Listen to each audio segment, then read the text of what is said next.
Hey everyone, this is Isaac, and welcome to another Photoshop tutorial.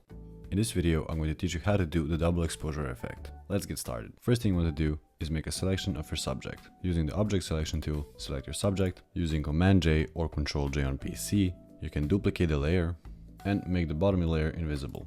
Go to Adjustment Layers, put solid color, and place it under our object.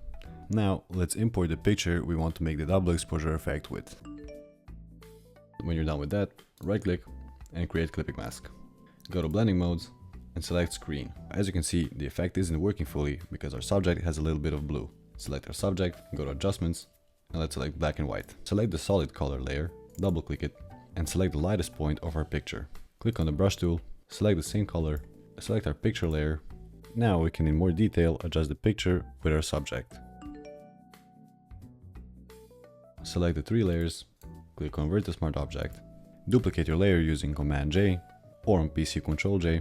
Select the eraser tool, press on your layer, click OK. Now you can blend your picture even better with the background. Just make sure your middle layer is invisible.